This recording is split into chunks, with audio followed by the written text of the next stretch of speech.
Hello everyone, আমি সুমি। আপনারা দেখছেন সুমিস কুকিং ডায়েরি। বেশ কিছুদিন পরে আবারও একটা নতুন রেসিপি নিয়ে চলে এসেছি। শীতকালে এই রাত্রে রুটি কী দিয়ে খাবো, বাঁধাকপি ফুলকপি যখন আর ভালো লাগে না, তখন মেথির শাক দিয়ে এই ধরনের একটা তরকারি বানিয়ে নিতে পারেন, যেটা দিয়ে রুটি পরোটা দারুণ লাগবে। তো চলুন দেখে নেওয়া যাক। 10 থেকে 12টা রসুন নিয়েছি, 2টো পেঁয়াজ আর একটা টমেটো আর কিছু মেথির শাক ভালো করে ধুয়ে রেখে দিয়েছি। সেগুলোকে একদম কুচি কুচি করে কেটে নেব। আর এদিকে কেটে নিয়েছি পেঁয়াজ, টমেটো, রসুনটা।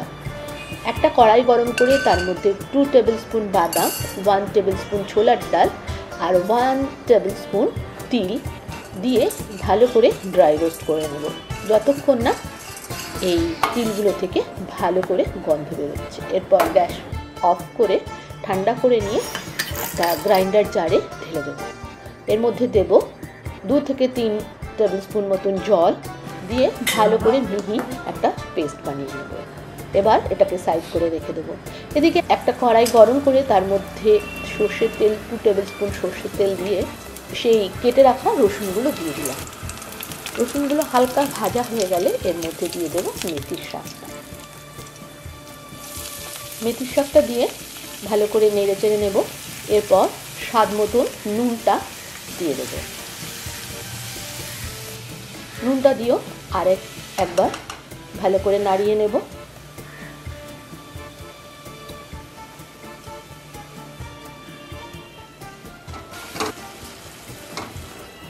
ঢাকা দিয়ে 5 থেকে 8 মিনিট রান্না করব। মেথির শাকটা সেদ্ধ হয়ে গেলে এবার মেথির শাকটাকে একটা প্লেটে উঠিয়ে রেখে দেব।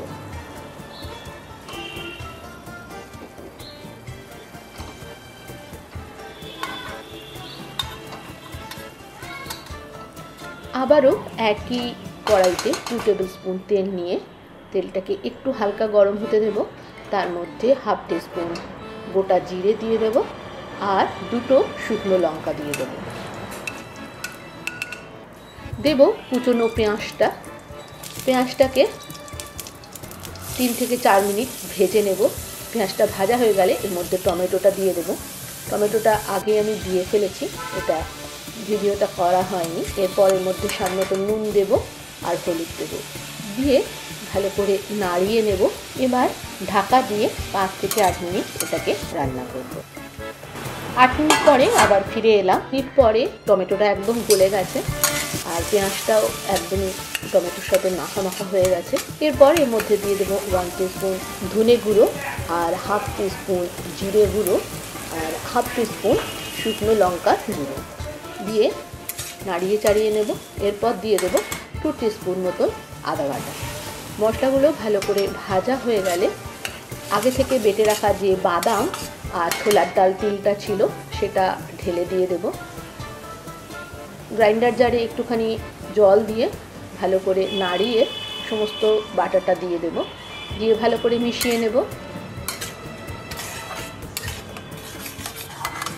ভালো করে মেশানো হয়ে গেলে এরপর এর মধ্যে দিয়ে দেব ভেজে রাখা শাকটা।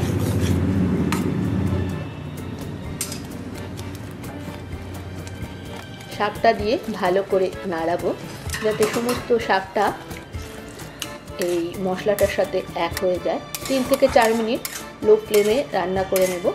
হয়ে গেলে গ্যাসের ফ্লেম অফ করে দেবো। এদিকে একটা ছোট প্যানে 1 টেবিল স্পুন ঘি, 1 চুটকি হিং আর একটুখানি শুকনো লঙ্কা দিয়ে 2-3 সেকেন্ড রেখে এটা মিশিয়ে দেব এই মেথির শাকের মধ্যে। ব্যাস, তাহলেই তৈরি হয়ে গেল লসুনি মেথি। খেতে দারুণ। রুটি পরোটার সাথে রাত্রেবেলা একবার বানিয়ে দেখতে পারেন। একঘেয়ে ফুলকপি বাঁধাকপি খেতে ভালো না লাগলে এটা একটা দারুণ স্বাদের তরকারি রুটি দিয়ে খাওয়ার জন্য।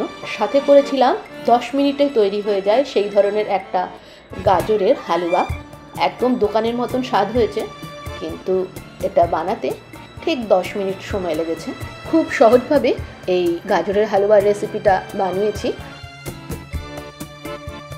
আর এই রুটির আটাটা কিন্তু শুধু আটার রুটি নয়, এর মধ্যে 1/2 মকাইয়ের আটা আর অর্থাৎ ভুট্টার আটা আর হাফ নর্মাল আটা দিয়েই এই রুটিটা বানানো।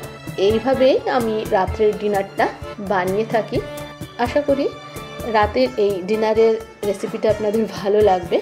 ভালো লাগলে সাথে থাকবেন, ভালো থাকবেন।